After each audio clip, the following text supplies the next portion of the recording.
Assalamualaikum warahmatullahi wabarakatuh. Teman-teman semuanya, masih ingat tidak dengan kasus korupsi bansos di Kementerian Sosial? Siapa dia? Yaitu Juliari Batubara. Dia yang kelihatannya orang profesional, kalau tidak salah kader PDIP, tapi kemudian tersangkut kasus korupsi.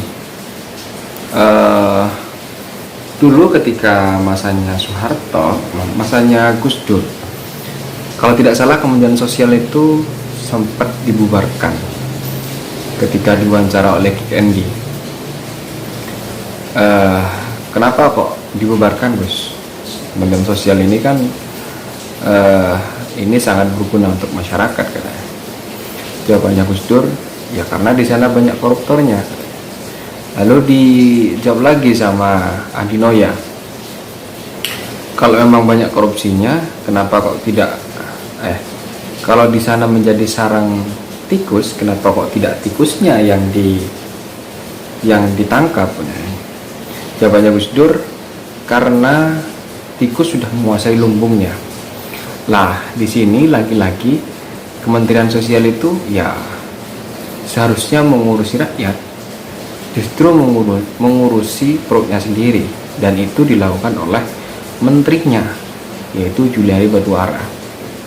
Setelah dia tertangkap oleh KPK dan resmi sebagai terpidana korupsi, dia mengentip uang rakyat, bukan 100-200 juta, tapi miliaran rupiah. Dan dia dijatuhi hukuman sekian tahun.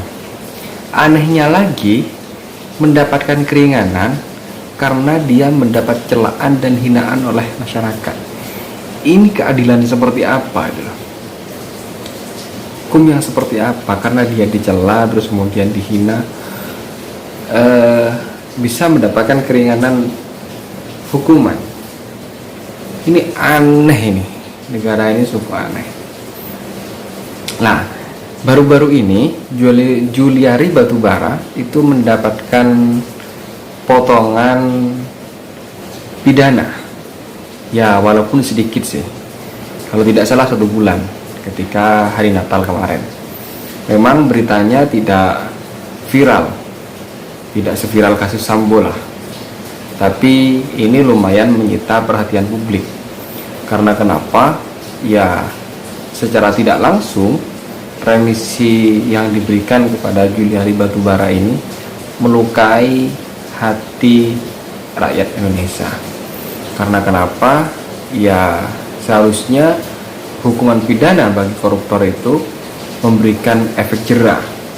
Kalau kemudian dia diberikan keringanan terus menerus hingga bebas bersyarat, maka sepertinya tidak akan memberikan efek jera. Saya melihat narapidana yang dia ungkapannya kepada publik, dia merasa betul-betul mendapat pembelajaran itu hanya satu, Angelina Sondag itu. Kayaknya sih, kalau melihatnya dari apa yang dia sampaikan di beberapa reality show, seolah-olah dia tidak ingin kembali lagi di dunia politik. Lah, dan Angelina Sondag itu kayaknya tidak mendapatkan remisi. Saya tidak tahu lagi ya.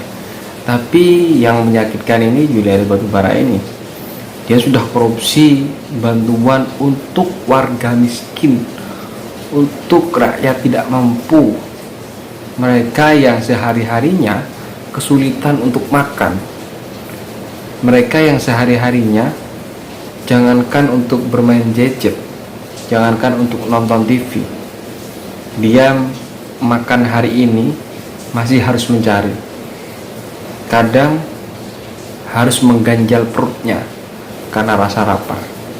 Nah, bantuan yang seharusnya diberikan kepada orang-orang seperti itu dikorupsi oleh Juliari Batubara.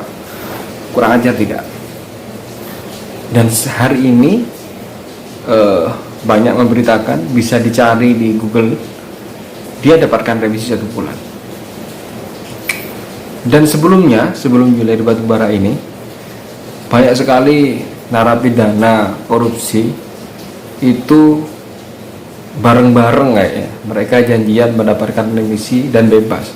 Ada Jaksa Pinangki, ada Zumi Zola, bahkan Menteri Agama Surya Dharma Ali, terus kemudian ada Ratu Atut Khoisiah itu. Ini sangat-sangat melukai hati rakyat. Banyak kemudian ada yang mengatakan mending korupsi 20 miliar tapi dipidana 5 tahun.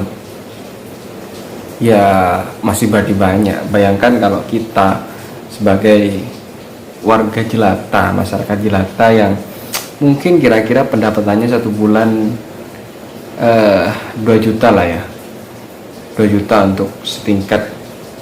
Saya lihat teman-teman saya yang tinggal di sini, yang tinggal di desa, 2 juta itu sudah besar. Bahkan ada yang kerja di sini di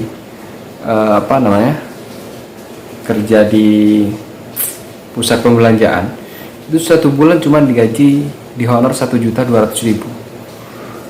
Selama 5 tahun dia hanya mendapatkan 60 jutaan lah. Kalau 1 tahun dia mendapatkan 12 juta, berarti dalam jangka waktu 5 tahun dia tidak lebih dari 60 juta. Bayangkan mereka yang korupsi 20 miliar misalkan, dia bisa tidur nyenyak di tahanan, setelah keluar dia bisa kaya raya.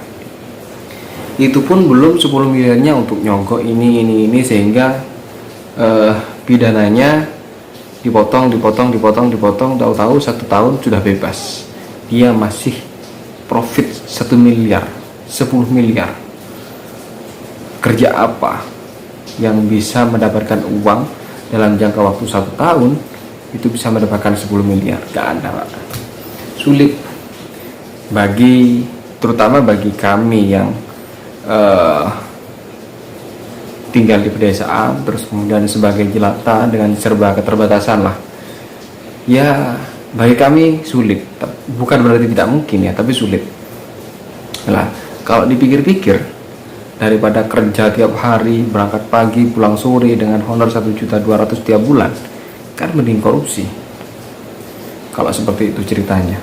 Nah, harusnya ini menjadi pertimbangan bagi siapalah yang mereka punya kewenangan untuk kembali merevisi aturan yang sempat dicabut itu.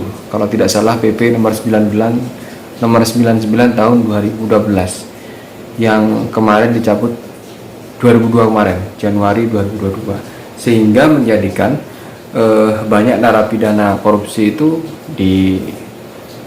dibebaskan, mendapatkan remisi. Harusnya narapidana korupsi itu kalau memang ingin revolusi mental, kalau kemudian ingin negara ini bebas dari korupsi, ya kita contoh lah kayak Cina misalkan ya, atau Korea, korupsi misalkan di atas 100 juta potong tangan. Menurut saya HAM itu hanya sebatas kita selama ini kalau dihadapkan dengan tuntutan hukuman yang berat, pasti dibenturkan dengan hak asasi manusia dan lain sebagainya. Sudah tai menurut saya. Karena kenapa?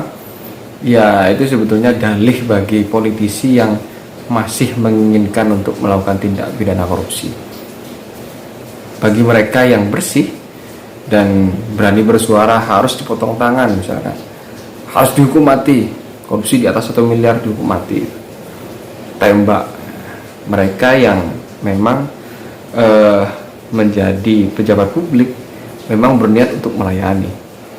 Mereka yang berani bersuara seperti itu. Tapi mereka yang tidak berani, mereka yang masih mencari, menurut saya mereka yang masih mencari peluang untuk melakukan korupsi. Bagaimana menurut kalian? Silahkan komentarnya di kolom komentar. Sekian dari saya. Assalamualaikum warahmatullahi wabarakatuh.